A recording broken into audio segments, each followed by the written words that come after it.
자, 스가랴 1장 7절부터 17절의 말씀을 통하여 오늘 은혜 받기를 원합니다. 스가랴에서 전하는 시간에 우리가 가장 적절한 시기에 하나님께서 어떻게 가장 그 적절한 시간을 만들어 가시는지 본인이 말씀하시고 한치의 오차도 없이 정확히 70년이라고 하는 수를 채워가시는 하나님이에요. 그래서 우리 남한과 북한의 통일도 혹시 딱 70년 만에 통일이 되지 않을까 막 기대하고 그랬어요. 그런데 그 건국이라고 하는 그 연도가 어떤 사람은 1945년이다. 어떤 사람은 1948년이다.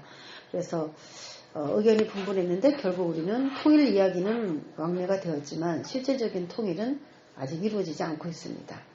이렇게 하나님께서 계획하신 바가 미리 정확하게 예언되어 있다라면 모를까. 안 그렇다면 우리가 섣불리 이렇게 숫자를 예언하는 것은 실제로 참 어렵구나 이런 생각을 합니다. 자, 오늘 1장 1절부터 6절까지의 지난 시간의 말씀은 돌아오라 했어요. 내 백성에게 스가랴를 통해서 예언이 임했는데 그것이 이제 다리오 왕 제2년이었습니다. 다리오 왕 제2년이 BC 520년이라고 했어요. 그래서 여러분 이제 스가랴서를 기억할 때 제일 중요한 것은 성전 건축에 대한 이야기다. 스가랴서는 다 까먹어도 돼요. 성전 건축에 대한 이야기다. 그거 하나만 이해를 해도 되고 또 가장 중요한 것은 다리오 왕 2년 520년 BC 520년입니다. 자, 이러한 연도인데 오늘 7절을 보면은 다리오 왕 제2년 똑같아요.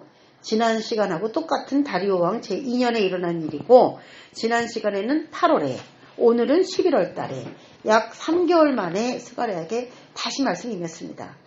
지난 3개월 전에는 돌아오라 그러면서 내 백성에게 회개를 촉구하는 그런 내용이었어요. 우리가 지난 시간에 서론을 좀 다뤘는데 3개월이 지난 지금은 이제 굉장히 소망적인 이야기를 하나님이 주시죠. 지금 현재 다리오 왕 2년 BC 520년 이건 뭘 말하는 것이냐. 고토로 돌아와서 15년 이상 지난 상태. 그런데도 그때 이루어져야 될 성전 건축 BC 536년에 이루어져야 될 성전 건축이 아직까지도 15년이 지난대로 이루어지지 않은 상태. 그 상태다. 자, 이렇게 우리가 보면 되겠는데 오늘 아주 소망적인 이야기가 소개가 되고 있습니다. 스가랴나 학개가 사람들에게 성전 건축을 해야 된다라고 막 선포를 하게 된 계기가 오늘 우리가 읽었던 요 환상을 보고서 그런 깨달음들을 얻었다고 볼 수가 있어요. 그냥 내키는 대로 막 예언한 것이 아니라 지금 그가 그 환상을 말한 이유가 분명하게 나오고 있습니다.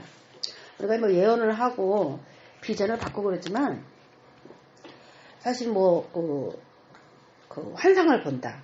미래를 이제 예언한다. 근데 예언하는 사람이 이것이 정말 하나님이 내게 주신 예언이라는 걸 알고서 말을 하느냐. 우리 이제 예언을 안 해보신 분들은 그게 아마 시시비비가 많이 가려질 거예요.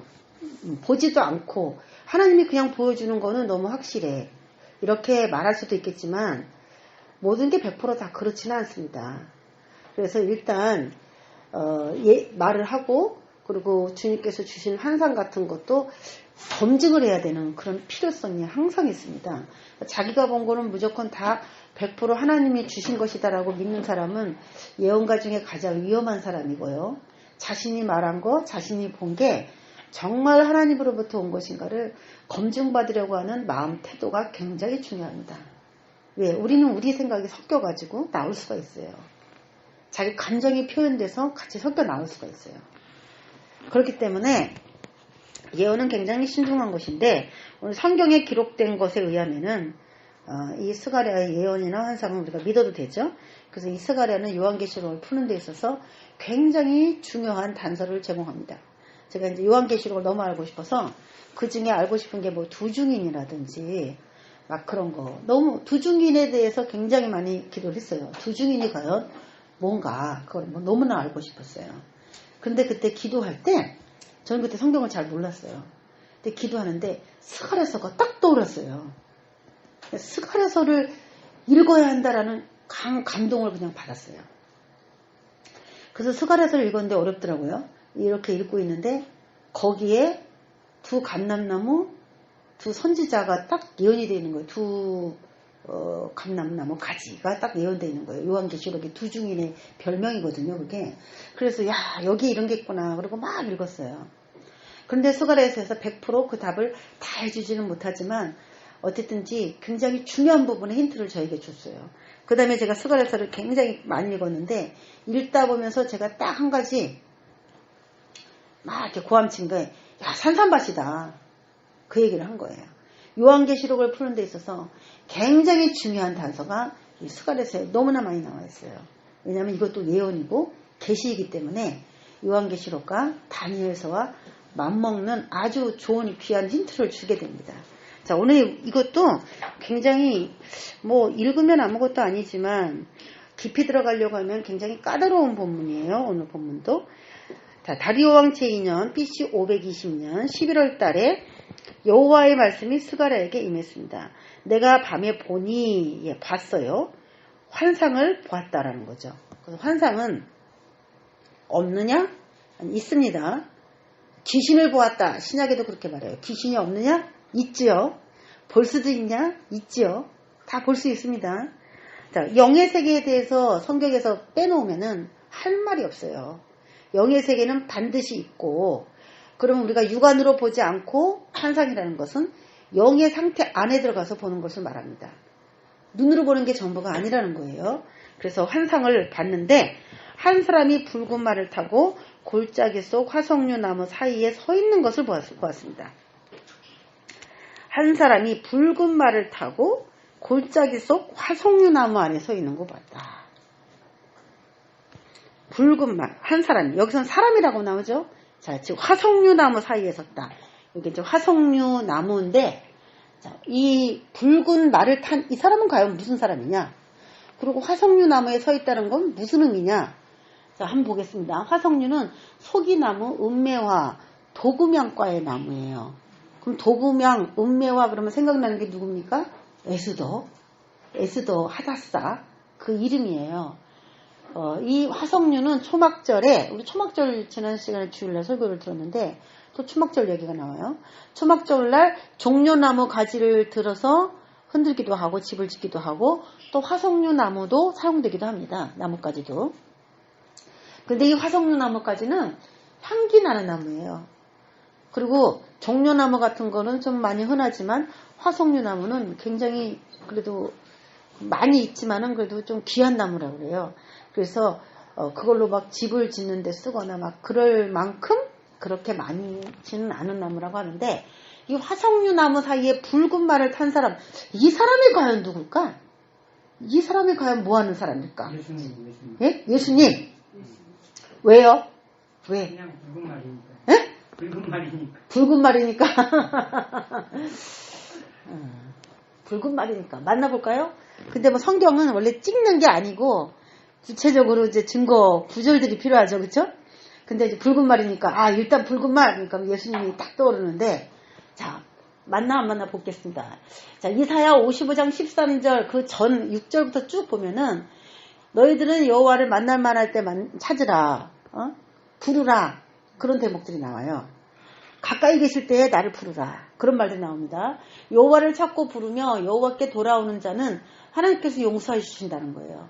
그리고 찔레 대신 화석류가 나는 축복을 주신다고 그 말씀하고 계세요. 그래서 찔레는 저주받은 사람의 땅에서 나오는 거고 찔레 대신 화석류가 난다. 여기는 화석류는 축복받은 사람에게 나는 그런 나무라는 걸 알 수가 있겠죠.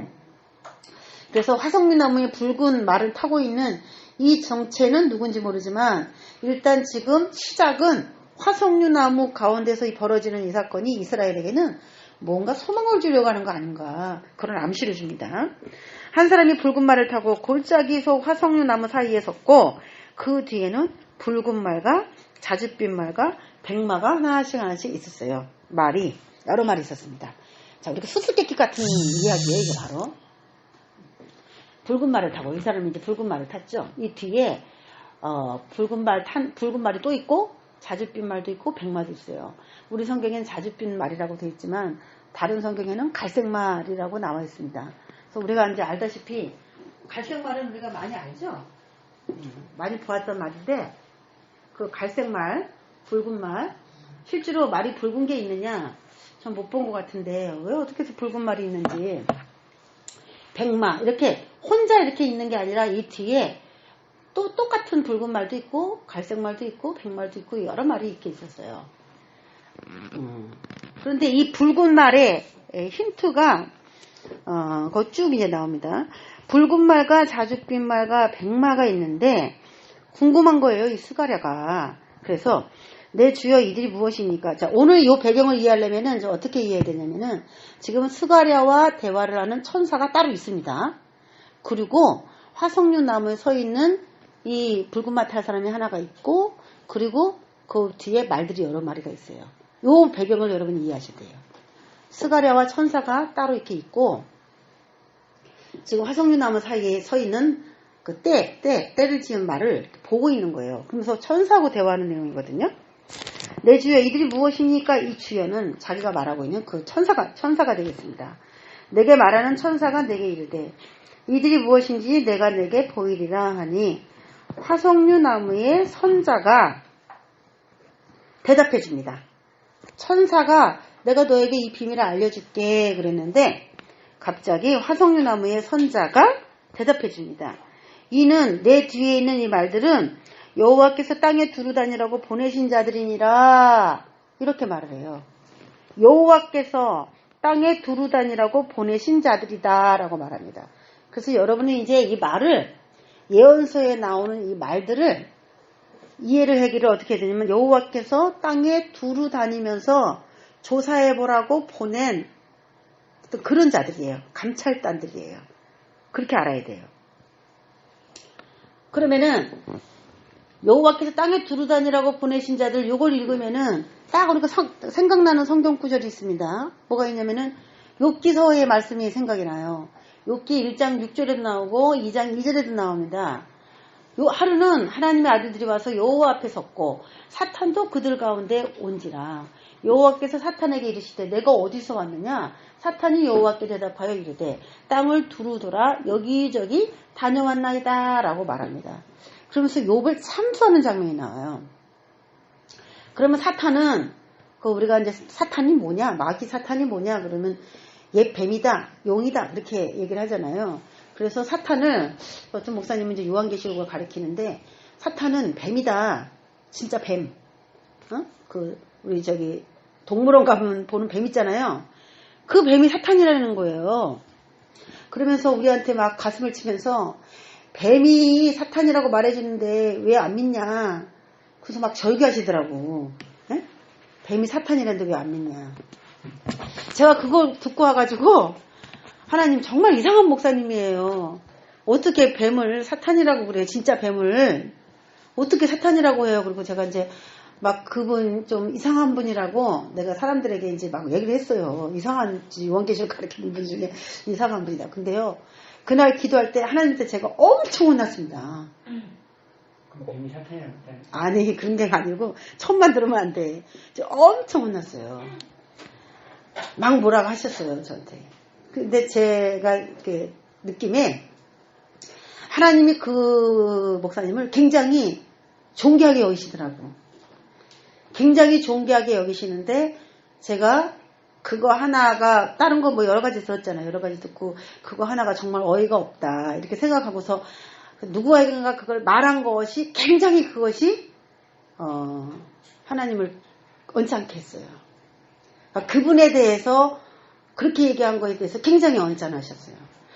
그래서 내가 그분이 그 이야기에 대해서 그래서 제가 그 언짢게 하시는 그 엄청난 그걸 제가 느끼고 회개하고 하나님한테 잘못했다고 하고 그러면 진짜 사탄이 뱀인 건가요? 그러면서 그거를 계속 물으면서 나중에 이제 제가 결론적으로 이제 알아낸 거죠.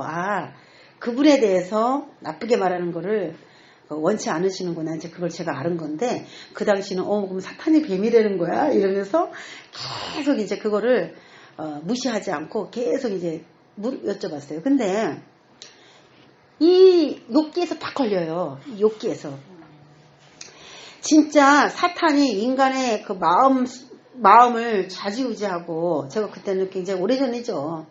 십몇 년 전이니까. 사람 마음 안에 들어와서 생각을 가지고 조종을 합니다. 그래서 가룟 유다의 마음에 사탄이 들어가서 예수를 팔 생각도 막 넣어주고 막 그랬잖아요. 진짜 그게 뱀이라면은 사탄의 가룟 유다의 마음에 예수를 팔려는 생각을 뱀이 밤에 와가지고 슥슥슥슥 귀여워가지고 딱 넣어줬겠어요? 그렇죠? 그렇게 할 수가 없죠.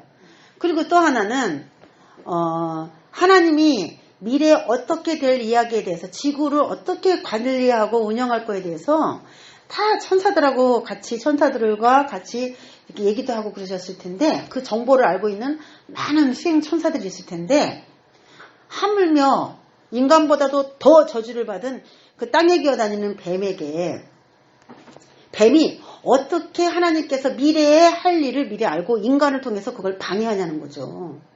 하나님의 회의석상에 같이 참석하지를 못한다면 절대로 인간에게 그렇게 하면 안 된다고 방해하거나 막을 수도 없어요.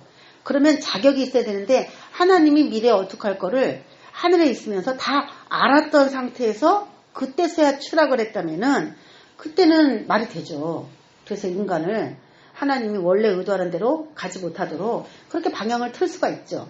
근데 땅에 기어다니는 들짐승에게 한낱 들짐승에게 인간도 알지 못하는 정보를 하나님이 그 생각에 넣어줘서 인간을 방해하게 한다는 거, 인간을 지옥에 보내게 한다는 거가 그게 말이 안 되는 거죠. 여러 가지.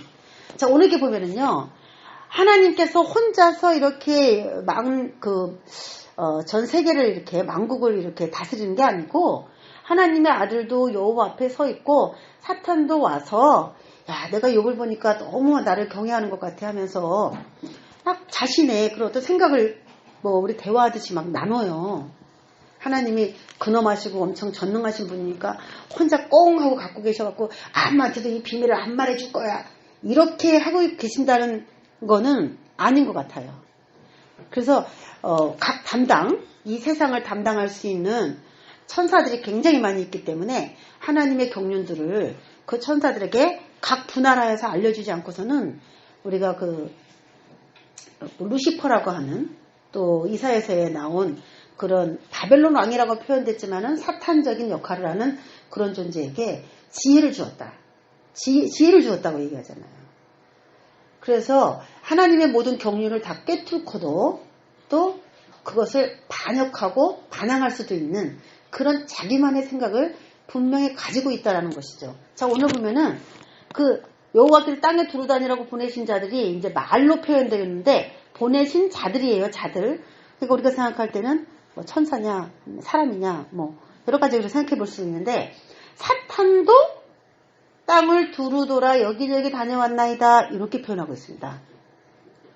그럼 첫 번째 우리가 확실하게 아는 건 사탄은 분명히 땅에 두루 다니라고 보내신 자들이니까 이 함께하고 있는 저 말들이 사탄일 수도 있다 이렇게 생각해 볼 수가 있겠고 스갈에서 오늘 우리가 보지 않았지만 6장을 보면은 또 말들이 이렇게 나와요. 병거가 두 산 사이에서 나오는데 붉은 말, 검은 말, 흰 말, 건장한 말들이 구리산에서부터 이렇게 나오는 장면이 보입니다. 그래서 스가랴가 물어봐요. 내 주여 이것이 무엇입니까? 그랬더니 천사가 대답하는데 하늘에 내 바람이다 그럽니다. 자, 우리가 이제 알아야 될 게 요한계시록에도 똑같이 나오죠 이게. 자, 말들을 뭐라고 한다고요? 말들을 바람이라고 하더라라는 거예요. 말들을 우리가 이해할 때 바람이라고 이해해야 된다는 겁니다. 그러면 구약에서 바람은 히브리어로 뭘 말할까요? 영입니다. 숨, 호흡 이런 거예요. 영적 존재예요. 온 세상에 주 앞에 서 있다가 나가는 것이다. 주 앞에 서 있다가 나가는 존재니까 어떤 존재예요? 영적 존재죠. 주 앞에 서 있다가 나가는 거. 하나님 앞에 서 있다가 나가는 존재니까 영적인 존재죠. 그럼 좀 전에 우리가 땅을 두루 다니는 것이 첫 번째 사탄이라고 했어요. 사탄도 영적 존재죠. 그러면 이 말이라고 하는 것은 뭔지 모르지만 사탄도 말로 표현할 수가 있는 거고 하나님이 부리는 그 천사들도 다 바람이다. 그렇게 말이다. 그렇게 표현할 수가 있다는 얘기예요. 영적 존재는 다 말이에요. 그럼 하나님이 매우 착한 천사들만 사용하실까요? 왜 착한 천사들만 사용하실까? 주 앞에 섰다가 나가는 거라니까 착한 천사만 주님 옆에 이렇게 있을 거라고 생각하지만 욥기서에 보면은 하나님과 같이 사탄이 있다고 하지 않습니까? 그러면 예를 들어 어느 나라를 파멸시켜라 이렇게 명령을 내리면 그 나라를 막 파멸시키는 어떤 천사가 나갈 거예요. 그렇죠? 하나님의 어떤 직무를 다 받았죠. 그래서 우리가 이제 요한계시록을 하면서 어려운 게 뭐냐면 세상을 파괴하는 그런 거는 사탄적인 영적 존재로 봐야 되는 것이냐. 그런 거에 대해서는 굉장히 혼란이 있어요. 그래서 요한계시록도 무저갱에서 나오는 그 천사가 열쇠를 받아서 무서운 일을 하고 막 그러면은 이것이 과연 하나님의 그 올바른 천사냐 나쁜 천사냐 막 헷갈려요. 그런데 그 사탄이 영불에 들어가기 전까지는 영원한 불못에 들어가기 전까지는 하나님 앞에 다 사용될 수 있어요. 사용돼요. 사용될 수밖에 없습니다. 그래서 일단은 파괴하는 그런 일을 하는 존재로서는 사탄적인 그런 속성하고 굉장히 맞기 때문에 그 존재다 이렇게 볼 수도 있지만 그 위에는 또 하나님이 계신 거죠.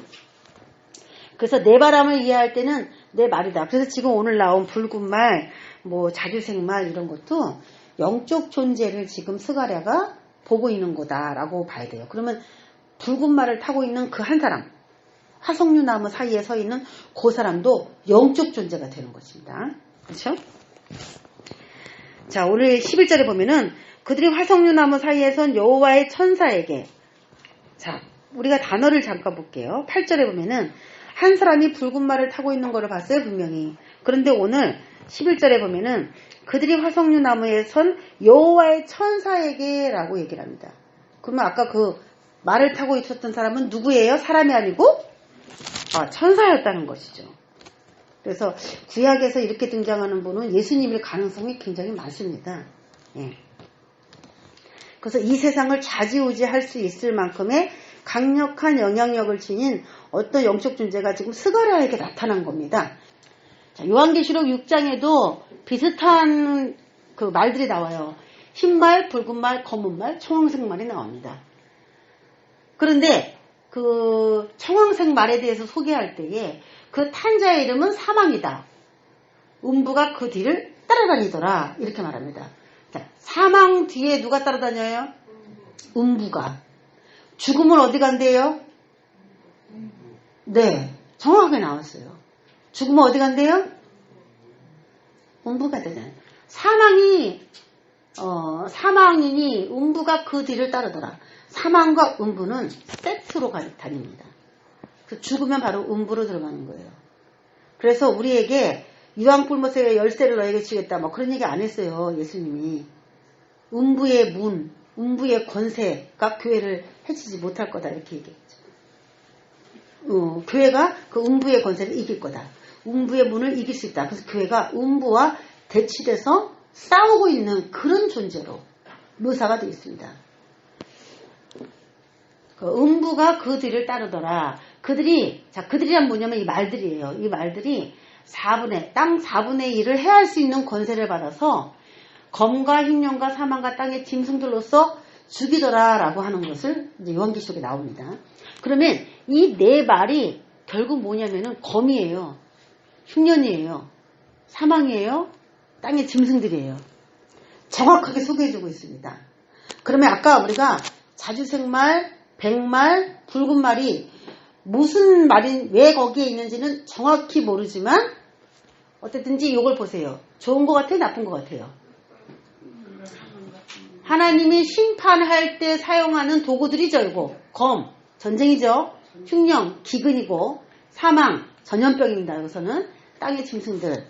자, 이런 것들을 사용해서 하나님이 심판하셨어요. 그럼 오늘 화석류 나무 사이에 붉은 말을 타고 이렇게 누가 서 있는데 거기에서 왜 서 있느냐? 화석류는 굉장히 좋은 것인데 그러면 누구를 심판을 하고서 하나님께서 이스라엘에게 뭔가 좋은 거를 주려고 하는 그런 암시가 그 안에 들어있습니다. 그래서 지금 그들이 하는 말을 이제 잘 눈여겨 들어야 돼요. 이제 눈여겨봐야 돼요. 이들이 과연 무슨 말을 하는가? 자, 그런데 요한계시록 이거 6장이고 7장 1절을 보면은 내가 내 천사가 땅 네 모퉁이에 선 것을 보니 땅의 사방에 바람을 붙잡아 바람으로 하여금 땅에나 바다에나 각종 나무에 불지 못하게 하더라. 이런 내용이 요한계시록에 나옵니다. 그래서 이게 다 말들이고 바람인데 아직 안 돼. 붙잡아도 지금 불면 안 돼. 그러면서 이 말들이 뛰어다니지 못하도록 잠깐 붙잡아 놓는 이야기가 7장에 바로 나와요. 그래서 이런 말들은 아무 때나 뛰어다닐 수가 있는 게 아니라 하나님의 언명이 딱 떨어졌을 때 그때에 본격적으로 이스라엘의 대적자들을 심판하는 그 일을 시작하게 되는 겁니다. 자, 그러면 이런 얘기가 또 한 구절 나온 본문이 있습니다. 그게 뭐냐면 다니엘서예요. 요걸 알면 싹 성경이 다 풀어지는 겁니다. 다니엘서 7장 2절에서 3절에 보면은 다니엘이 말합니다. 내가 밤에 한성을 보았는데 하늘에 네 바람이 큰 바다로 몰려불더니 하늘에 네 바람. 자, 들었죠? 오늘 들었죠? 예. 뭐라 그랬어요? 이게 하늘에 네 바람이. 그 말들이라 그랬죠? 그 말들. 흰말, 붉은말, 청황색말, 검은말. 그 말들인데 큰 바다면 지중해 바다를 말합니다. 지중해를 다른 말로 대해라고 합니다. 대해로 그 이스라엘 바로 옆에 있는 바다예요. 대해. 그 대해로 확 들어가더라는 거죠. 그러더니 큰 짐승 넷이 바다에서 나왔다는 거예요. 이거 굉장히 수수께끼 같은 말인데 이게 다 풀어지게 되죠. 큰 짐승은 뭘 말하냐면 바벨론, 메데바사, 헬라, 로마를 말합니다. 그러면 지금 붉은 말 뭐라 그랬어요? 전쟁이라 그랬죠. 검은 말 기근이고 청황색 말 전염병이고 흰말은 땅의 짐승인데 자 그런 재앙을 통해서 재앙이 지중해 바다에 일어나기 시작했어요. 지중해를 중심으로 그 유럽과 그 이스라엘 그 중간에 껴있는 지중해 바다를 중심으로 거세게 일어나기 시작했어요. 그런 일들이 뭐 지금 전 세계에서 뭐 전쟁의 소문도 나고 이상기변도 일어나고 뭐 별 이야기가 다 지금 속출하고 있죠.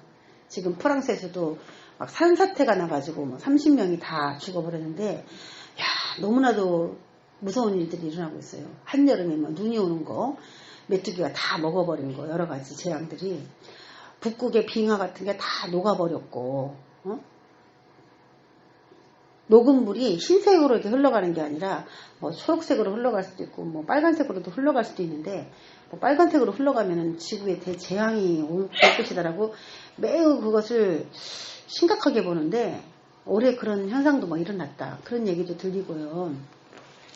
그래서 하늘에 네 바람이 부다 뭐 전쟁을 통해서 막 각종 기근을 통해서 강국이 약국을 점령하고 먹어서 드디어 이제 강대국들이 바뀌는 거예요.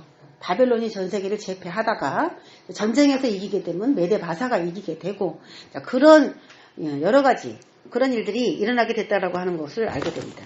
자, 그러면 오늘 이 자들이 이제 이 말들에 대해서 알았어. 이 자들이 이스라엘에게로 가게 되면 이스라엘이 위험해지는 거고 다른 곳으로 가면은 이스라엘이 도움을 받을 수 있는 그런 상태라는 것은 이제 알았습니다. 자, 12절. 여호와의 천사가 대답하여 이르되 만군의 여호와여 여호와께서 언제까지 예루살렘과 유다 성읍들을 불쌍히 여기지 아니하시려 하나이까? 라고 말하는 장면이 나옵니다. 이건 누가 말한 거냐면 11절에서 화석류 나무 사이에 선 여호와의 천사에게 우리가 땅에 두루다니 보니까 온 땅이 평안하고 조용하더이다 라고 말하니까 여호와의 천사가 말을 하는 거예요. 이 평온하더이다가 좋은 말이 아니라 하나님 왜 이렇게 이스라엘을 70년 동안이나 종살이 시키고 아직도 성전 건축 못한 이스라엘이 아직도 성전 건축 못했는데 어떻게 저렇게 강대국들이 이스라엘을 괴롭혔던 강대국들이 저렇게 아직도 심판받지 않고 조용합니까? 그걸 물어보는 거예요. 왜 조용하고 평안합니까? 이게 엄청 좋잖아요. 조용하고 평안하면. 그런데 왜 이스라엘의 성전이 건축되는 데 있어서 하나님이 왜 가만히 계십니까? 저들이 하나님 앞에 제대로 된 심판을 받아서 하나님의 여호와의 성전이 제대로 세워져야 되지 않습니까? 이스라엘의 성전이 없어서 당하는 곤란이 말로 표현할 수가 없습니다. 이 얘기를 하는 거예요. 여호와께서 언제까지 예루살렘과 유다 성읍들을 불쌍히 여기지 아니하시려 하나이까? 이를 노하신 지 70년이 되었나이다 라고 말합니다. 여러분 여기서 좀 이상하죠? 이스라엘에 노하신 지 70년이 되었나이다. 여기서 좀 이상해요. 벌써 70년 종살이가 끝나서 고토에 돌아온 지 지금 16년이 됩니다. 그런데 예루살렘에게 노하신 지 70년이 되었습니다. 요 얘기를 하는 거예요. 요 얘기를 좀 알겠다. 왜 갑자기 지금 70년을 얘기를 해? 이미 70년을 마치고 16년이 지났는데. 응? 지난 시간에 잘 들으신 분은 아는데 모르시겠어요?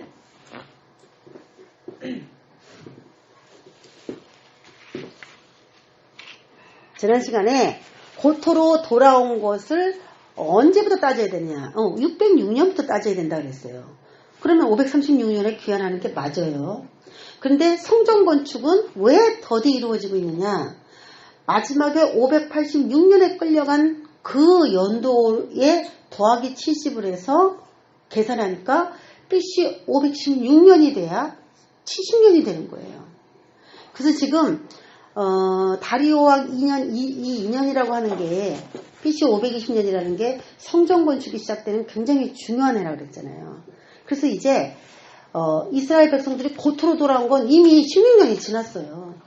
그런데 왜 70년이 됐는데도 하나님은 왜 이스라엘에게 궁일이 여겨주지 않습니까? 이 얘기는 성전 건축이 되지 않고서는 이스라엘은 고토에 돌아와서 사나마나 아무런 의미가 없다는 것입니다.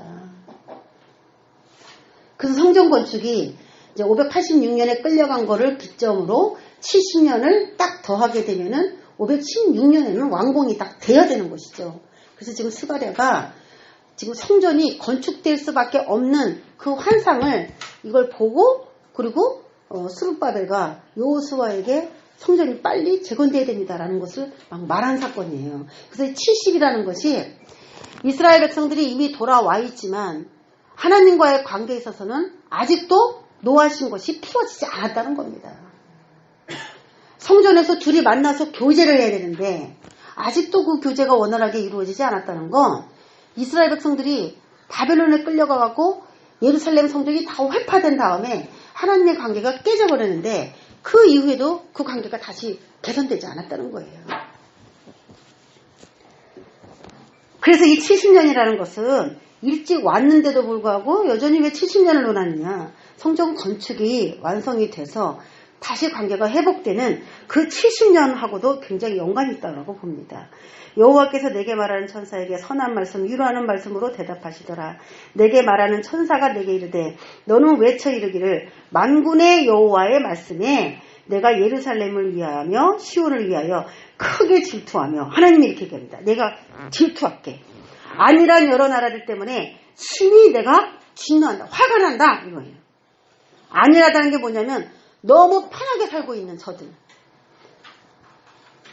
하나님을 잃어버린 내 백성들에 대해서 너무나 안일하게 있는 저 열국들. 이스라엘을 회복시켜주고 성전 건축을 위해서 돕지 않는 자기 혼자 배불리 떵떵거리고 먹고 있는 저들. 그들에게 내가 화가 난다 이거예요. 교회는 너무 어려운데 교회를 돌아보지 않는. 여러분 이 성전 건축은요. 단지 교회 얘기만 아닙니다. 저와 여러분이 하나님 앞에 정말 새로운 마음가짐으로 다시 일어나고 다시 시작하는 것을 말하는 거예요. 성전 건축이니까 교회 세우는 거 그렇게만 생각하지 마세요. 우리 마음이 모든 것이 다 무너졌다면 코로나로 인하여 다 무너져버리고 예배에 대해서도 다 안일해져 버렸다면 다시 세워줘야 됩니다. 그 마음가짐으로. 내가 아니란 여러 나라들 때문에 힘이 진노한다. 나는 조금 노하였거늘 그들은 힘을 내어 고난을 더하였습니다. 내 백성을 너무 많이 때렸어. 내가 잠깐 내 백성을 혼내주라 했더니 지금은 자력으로 일어날 수 없을 만큼 타일르도록 시켰는데 그걸 듣지 않았다는 거죠. 그러므로 여호와가 이처럼 말하노라. 내가 불쌍히 여김으로 누구를요? 이스라엘. 저는 오늘 이 얘기를 이렇게 읽는데 내 얘기 같다는 생각이 들더라고. 감사하더라고. 제가 요즘에 이제 그런 생각이 들어요.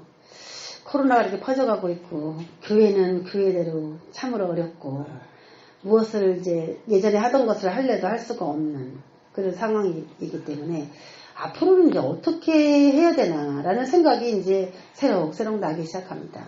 앞으로는 어떻게 해야 되나. 하나님은 어떻게 일을 마무리하시고 어떻게 시작을 하실 것인가. 지금 보면은 사방을 둘러봐도 교회가 다시 옛날처럼 빨떡 일어나서 원래처럼 되기가 힘들 것처럼 보여요. 왜냐하면 사역 자체가 지금 수요 예배, 금요 예배는 예배로만 우리가 운영된 그런 교회가 아니었기 때문에 어떻게 다시 본연의 자리로 돌아갈 수 있을까에 대해서 요즘 생각해 보게 됐어요. 기도하면서 제가 그런 기도를 했는데 오늘 이 말씀을 내가 딱 읽는데 뭐 교회가 지금 거의 죽은 것처럼 되었죠? 그렇죠? 예배는 드려지고 있지만은 온라인 예배 형식이라 큰 교회는 더 그런 고충이 많은데 그렇게 됐어요. 정말 하나님이 불쌍히 여겨주셔야 된다. 근데 오늘 이 말씀이 있는데 마치 나한테 걱정하지 말라라고 말씀하시는 것 같은 그런 말로 이렇게 와닿더라고요. 이 말씀이. 감사하다. 예? 내가 불쌍히 여김으로 예루살렘에 돌아왔은즉 내 집이 그 가운데 건축되리니 예루살렘 위에 먹줄이 쳐지리라.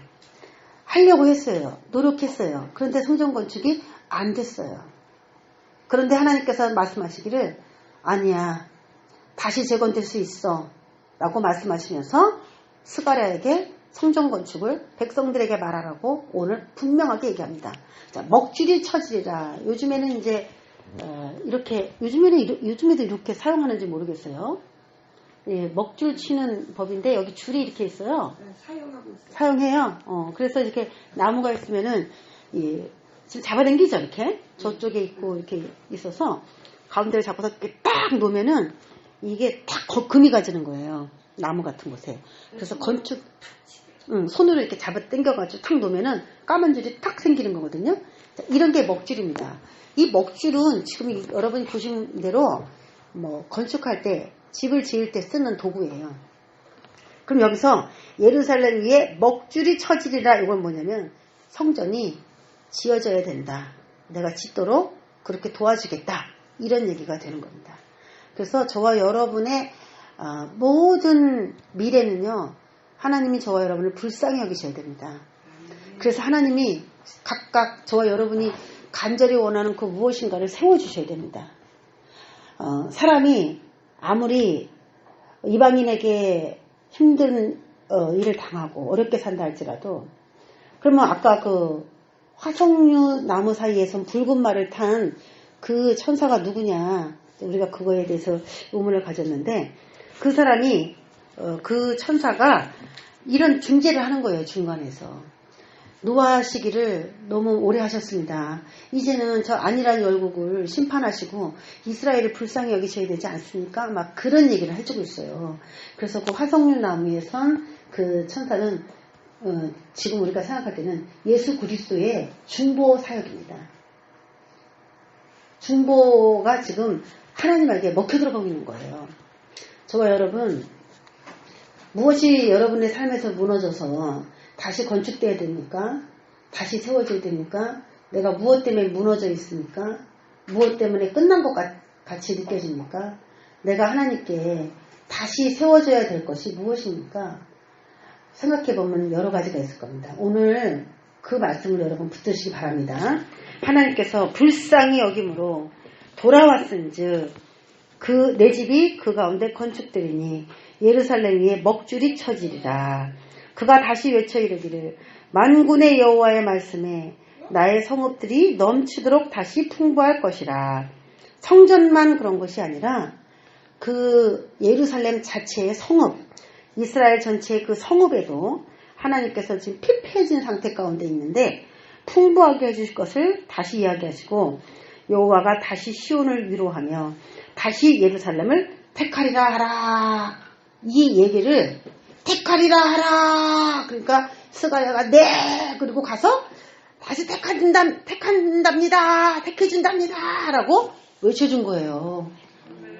할렐루야.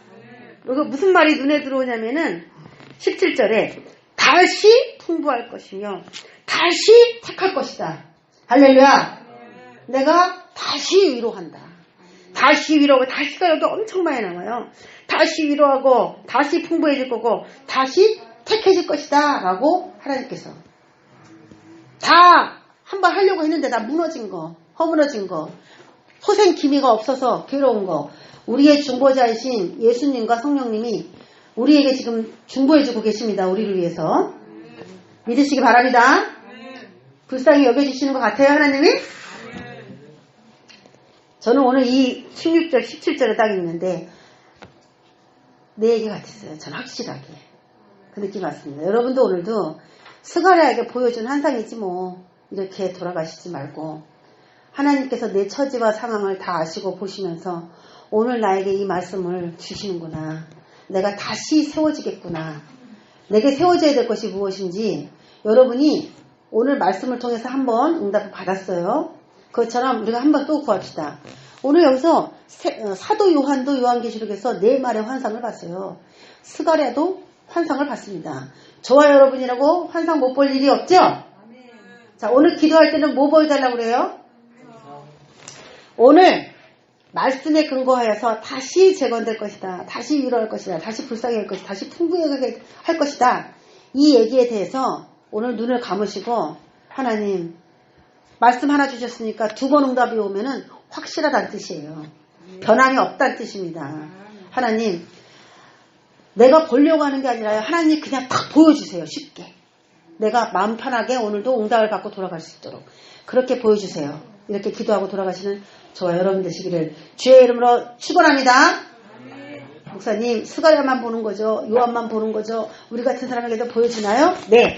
간절하게 내 문제를 해결받기 원하는 분에게는 보여주십니다. 네, 기도하겠습니다. 하나님 아버지 감사합니다.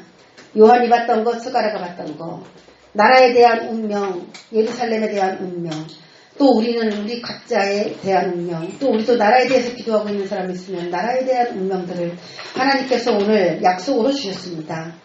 말씀으로 일단 우리를 위로하셨고 또한 아버지 꿈에도 그리지 못한 환상으로도 보길 원합니다.